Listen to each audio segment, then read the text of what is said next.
Welcome to Sydney here, where you come for all of your media needs. My name is Ray. It's your boy Nikki Tay. And today we are reviewing Shazam. No. Shazam! Did it work? No! The power went out! Dag! Directed by David Sandberg, starring Zachary Levi, Mark Strong, Asher Angel, and Jack Dylan Grazer. Shazam! I just want to set the record straight before we go into this. Anytime I'm talking about DC movie history, I am talking about everything after The Dark Knight Rises. So we're talking, the Batman vs Superman, the Man of Steel, Wonder Woman, Aquaman, and the movie I definitely won't talk about where they brought everybody together. So, Shazam! I can easily say now with confidence that DC has hit 2 back-to-back good ones. Thank you. Finally. It's not that hard. Marvel has been doing this since like 2006, 5. And y'all just now got y'all 2 I'm laughing at y'all because the movie formula was already set in stone and y'all just now getting it in 2019, right when, the whole franchise is falling apart, actors are leaving, Ben Affleck's along, Henry Cavill, whatever your name is. Cavill. Yeah, the dude that did Passion of Christ. Whatever, goodbye. Gal Gadot, we love you so long. She's not going nowhere. You got her slated for Wonder Woman 2. She's not going nowhere. So you think they keep their promises? You think they keep their promises? Where's the Harley Quinn movie, y'all? It's coming. Where? They've been saying that. It's coming. Yeah, like James Gunn is here to help. James Gunn is there to get a check and leave. So let's talk about the movie. For those of you who don't know, Shazam is a superhero based around a kid, Billy Batson, who stumbles into the lair of an old wizard named Shazam, and he gets powers granted to him to become, a superhero. Basically, he's the magical Superman for all the people who don't know comic books. Wait. Formerly known as Captain Marvel. Oh yeah, you want to go into that? Yeah, so his other name is Original name. Yep. Thank you. Is Captain Marvel, but obviously they weren't gonna market a movie named Captain Marvel when cha-ching, Marvel is already banking the name. So we got stuck with Shazam. It's catchier, it's quick. Shazam, the movie is good. It's full of action, full of laughs. This is probably, I would say, what Guardians of the Galaxy 2 should have been in this kind of comedic area. This is what Thor Ragnarok really wanted to be. But this is a good feel. DC did comedy well, sprinkled in some action, and gave us a good superhero movie. That's crazy, right? What are your superpowers? Superpowers, dude? I don't even know how to pee in this thing. And after watching the trailer, my biggest concern about this movie was that I did not want it to be cheesy, right? Because to me, the trailers was a little cheesy for me. Oh, it is. The body, the bustle body. Yeah, it didn't look right. It didn't look right. But you're gonna charge. Shut up. I didn't need none of that. But they pulled it off. The jokes that didn't hit didn't feel cheesy, and that's what I enjoyed.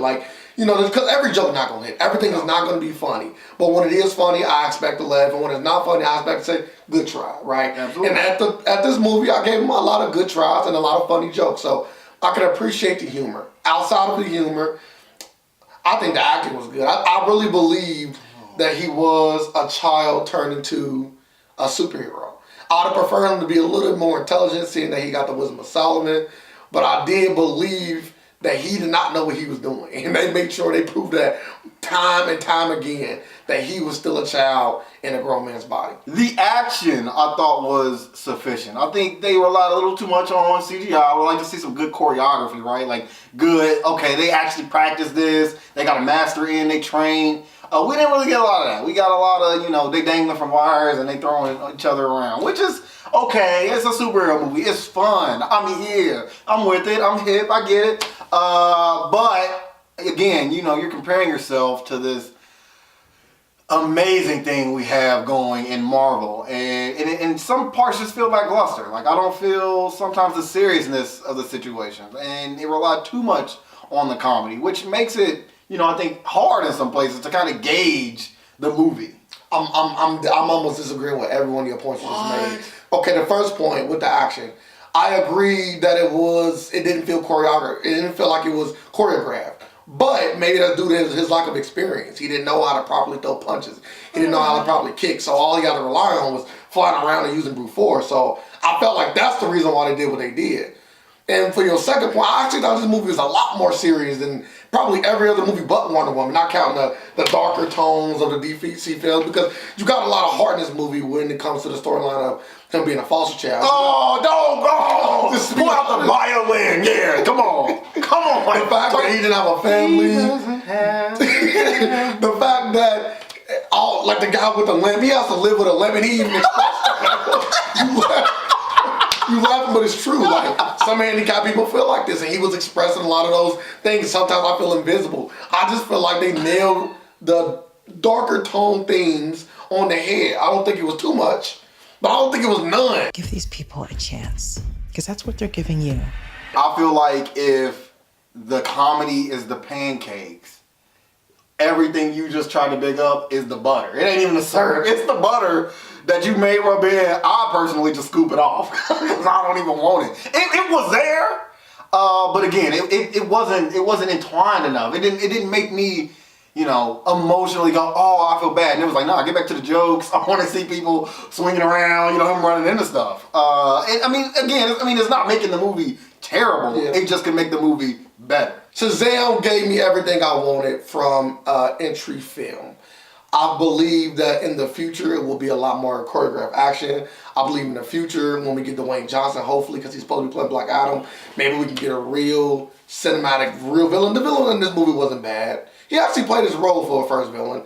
But I want to see somebody that can really give Shazam a fight. I will have to give this movie an 8.2. I really believe this movie is a solid entry in all of the DC films, and it shows that they might actually know what they're doing. And maybe with the help of James Gunn, they can continue to make other films outside of just, the Justice League origin people. So I hope to see more, and this is definitely another step in the right direction for Warner Brothers and DC. Shazam! I think, what makes this movie slightly worse than what it actually probably is the fact that it's built on the ruins of an already crumbling DC universe, right? Like, it's built in the world after Justice League. And the nods to that crappy movie don't help make this movie any better. I mean, yeah, it's fun. It's like, okay, yeah, I see what you did there. But I know that what's to come won't be more of that. It'll be something new. Hence the James Gunn Suicide Squad reboot. Hence the Joaquin Phoenix Joker. Like, they are just going in a different direction where probably this movie can't follow. Which is kind of unfortunate, because after Aquaman and this, it's like, I kind of want more of it, but I kind of don't. And it sucks. In conclusion, this movie for me is a 7.9. I would say 8, but honestly, it's like, am I really just gonna grade it because they finally just gave me another good movie? Like, nah, like, it's not as good as Guardians of the Galaxy. It's not as good as any of the other funny Marvel movies, but it's a good movie. That's not true. What? You already said Ragnarok. That's a funny Marvel movie. Oh, okay. No, that's a bad funny one. I already said it was bad, but like the good funny ones. Okay. The good ones. It's not as good as the good funny ones, but it's still a good movie, so that's why they got a 7.9. That completes the review of Shazam. Good job, DC and WB. You have done it. Two, back to back, still going bad on them anyway. Drake, Meek Beef, and then we come back and you give us like, great, good job. What are you gonna do? I don't even know what's next. What are you gonna do the third time? I don't know what's next. I feel the ball. I feel the ball drop coming. Honestly, I'm gonna just speak it into existence. I feel you guys dropping the ball. You're gonna get our hopes up with like you did already, and you are just gonna. So prove me wrong. I can't wait to see a Flash movie. Like with this kind of formula that they've been running with. Yeah, and we had this good idea that they should use a Flashpoint movie to redo the universe. That'd be a great time. Just do the Flashpoint paradox, and you rewrite everything. You keep the people you like. You keep the people you like, rewrite it like, oh, we're in a different universe. Bam! I'll be cool with that. I'll be like, yep, I believe it. Ragnarok. Make sure you like, comment, and subscribe. Hit the notification bell. Stay up to date with all of our reviewing content. And as always, don't forget, you've seen it here.